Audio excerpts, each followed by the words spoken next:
What's up, YouTube? This will be my first and probably last.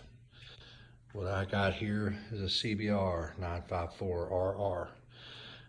It's 03. A little bit of history. I bought the bike from a guy that basically just let it sit in his garage. Had 2,800 original miles on it when I got it. It has 5,100 miles on it right now.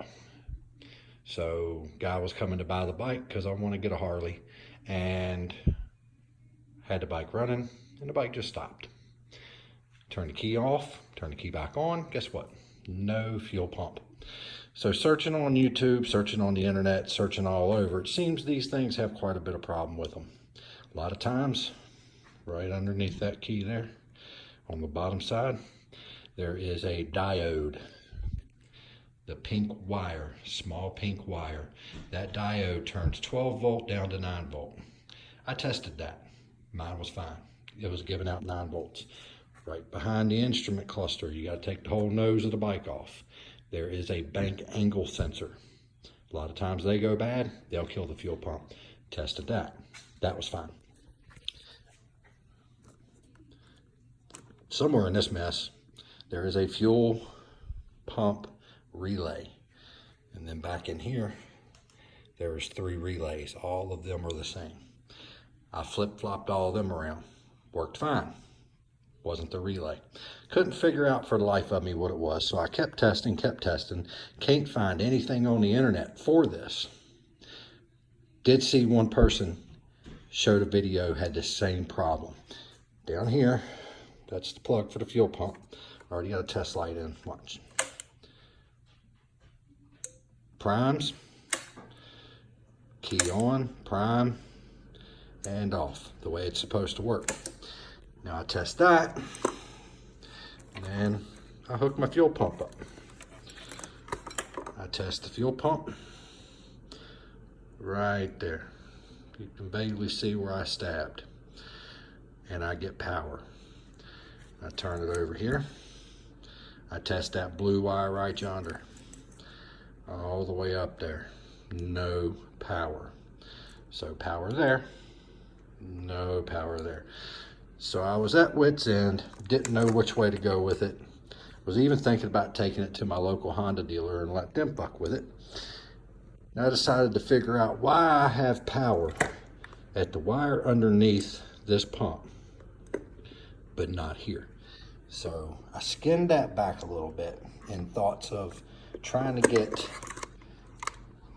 the point of this deeper down in there, and I got it down, pushed in there as deep as I could, and I turned that key on.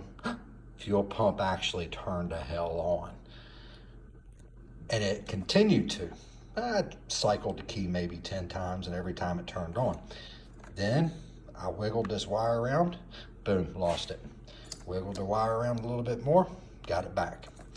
So problem, and as you can see, I tried to get that out because I wanted to see what in the hell is in there.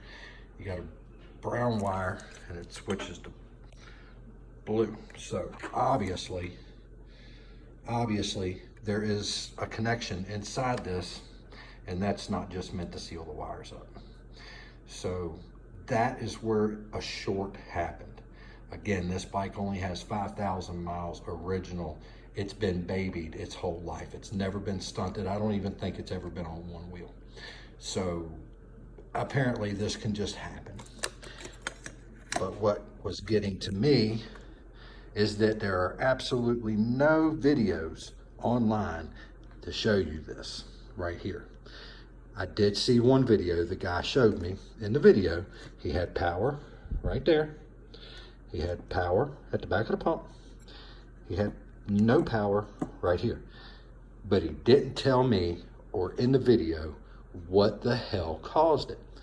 Like I said, it was just dumb luck that I decided to try to stab into that as deep as I could to find out why I wasn't getting power here, but I had it here. And that's where I found that it had a short. So apparently, searching online, and it doesn't matter if it's a 929, if it's a 954, if it's a 600, if it's a 1000, apparently Hondas do have a problem with the fuel pumps just taking a shit.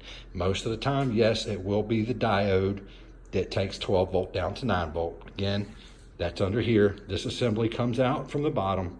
You can replace that. A lot of times it's the fuel cut relay. That's in here where your ECM is. That can be replaced easily. Sometimes it's the fuel pressure regulator down here.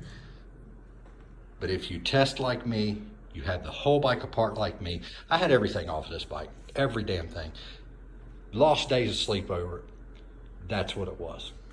By the way, that whole unit, $464 from a dealer OEM. I'm sure if you want, you can go out and buy yourself one of them cheap ones or an aftermarket one. Me personally, I'm not gonna do that. This bike, everything Honda, everything dealer, everything has been maintenance by dealer. I do my own work. Apparently, I'm not paying a dealer to do this, but OEM, $464. So that's what she's getting back in her. So if you have the problem like me and you can't figure it out, there you go. Test that sumbitch, because apparently they got problems with them.